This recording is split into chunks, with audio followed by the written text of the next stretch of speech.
tingnan nyo kung papaano baliin ni Lacson. Kasi, ang lupit ito. Pakinggan nyo ito. Ang lupit. Sabi ko nung una, wow, nakakatuwa naman. Pero tingnan ninyo kung saan naman nila binali ito. Ang problema, kahit pilit nilang itinuturo ang mga Duterte, sumemplang lang sila lalo. Pinuna ni Senador Ping Lacson ang paglobo ng pondo para sa ayudang assistance to individuals in crisis situations tuwing may eleksyon. Ngayong taon, pinakamalaki raw ang nakuha ng 2 distrito sa Davao. Pero sabi ni Vice President Sara Duterte, nagamit ang naturang pondo para sa congressional candidates ni dating House Speaker. Parang totoo yung ano nila, no? Yung pagpuna nila, no? Na bakit tumataas ang budget pag sa tumataas ang AIEX? Pag-eleksyon, nakakala mo talagang sincere sila na pinupunan nila yung korupsyon eh. Pero in reality, itinuturo pala ni Lacson doon, bakit tumaas daw sa Davao City yung AIEX? Sumemplang sila lalo. Pakinggan ninyo. Martin Romualdez, nakatutok si Jonathan Andal. 1 billion pesos from sa deliberasyon ng plenaryo sa Senado sa budget ng DSWD, tanong ni Senator Ping Lacson, bakit daw tuwing may eleksyon tumataas ang pondo ng ayudang Assistance to Individuals in Crisis Situations o AICS. Ang AICS ay isang social welfare program ng DSWD na nagbibigay ng medical assistance, burial, transportation, education, food, or financial assistance sa mga kwalipikadong individual. Sabi ni Lacson, ang 23.6 billion na pondo ng AICS noong 2021 tumalon sa 39.8 billion noong 2022 na election year. Bumaba sa 36.8 billion noong 2023, bumaba ulit sa 34.3 billion noong 2024. Pero ngayong 2025 na election year ulit, lumobo na naman ang AICS sa 44.4 billion pesos. Ginagamit ito sa politika, not really intended na tulungan yung talagang nangangailangan.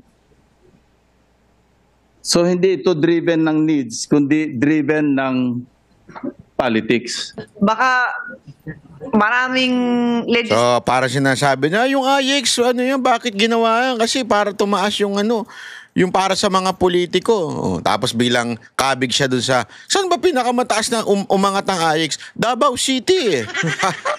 Siyempre, Duterte na naman yon.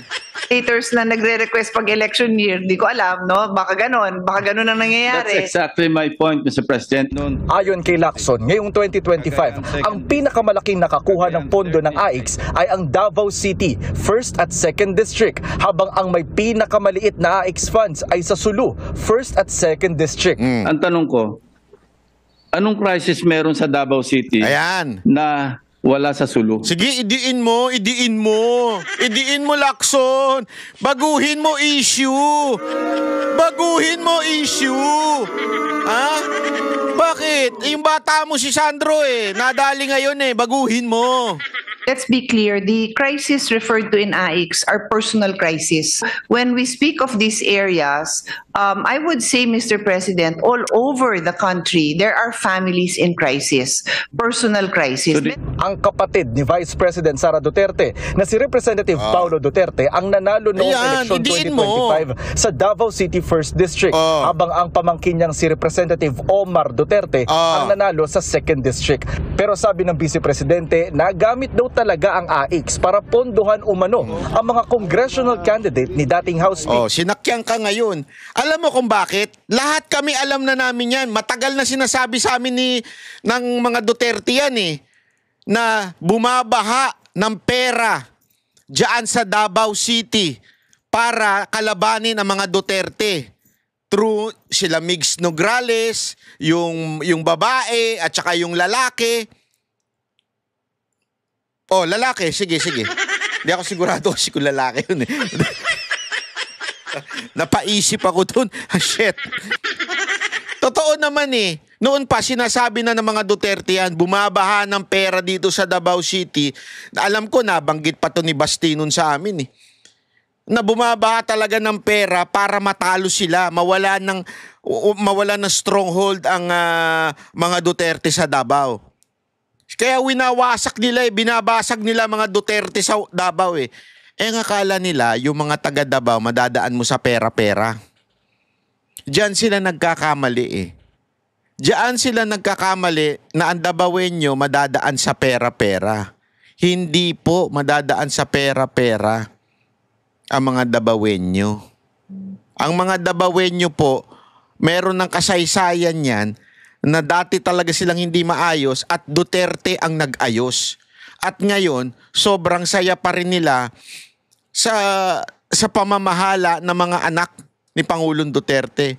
As a matter of fact, ayaw nila talagang si Pangulong Duterte noon tumakbong presidente. Kasi ayaw nilang mawala sa Davao eh.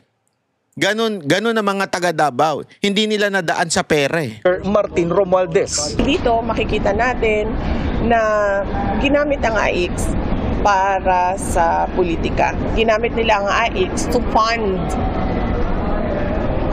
congressional candidates that were backed up by Speaker Martin Romualdez. Sinusubukan pa namin kunin ang panig ni Romualdez. Hiling naman ng bise, tignan din kung magkano ang nakuhang pondo ng AIX sa iba pang congressional district na may kongresistang pumirma sa impeachment complaint laban sa kanya. Meron ng congressman na nagsabi, di ba, na yung budget ginamit para bayaran sila, para pumirma sa impeachment. Hindi lang sa flood control projects o hard projects, meron ding binigay galing sa soft projects tulad ng AIX. Ang payo ni Senator Lacson sa mga taga-DSWD, huwag nang hayaan ang mga politiko na manghimasok sa mga pamimigay ng ayuda. Ganun lang yun, wala na. Wala naman solusyon. Basta binring up lang ni Lacson yun para magka-issue, akala niya magkaka-issue. That's the truth eh. Akala niya magkaka-issue kung sakasakaling banggitin niya yon na pinakamataas na AIX na natanggap ang Davao City. Hindi niya ba alam na ang nakaupong nasa gobyerno ay si Marcos? Sino ba nagdidesisyon ng AIX? DSWD. Sino may hawak sa DSWD? Si Marcos. Tapos alam mo magkaaway ang Marcos Duterte. Bakit magpapabaha ng AIX sa Davao City? Common sense. Kasi during the campaign, gusto nilang matalo ang mga Duterte. Ang mabuti naman, ang mga taga Davao talaga, hindi mukhang pera katulad ng iba sa atin. Diba? Totoo naman yan eh. Ginagamit talaga ang pera para talaga makapanalo ng kandidato. Kaya nga sabi ni VP Sara Duterte, isilipin nyo rin yung mga congressman na pumirma ng impeachment ko. Silipin nyo yun. Dahil marami dyan ang pumirma ng impeachment ko tapos na biyayaan ng sobrang lalaking mga pondo. Kung hindi man financial, through the DSWD. Yan ang dapat nyo silipin. Sinisilip mo ba? Lacson? Wala.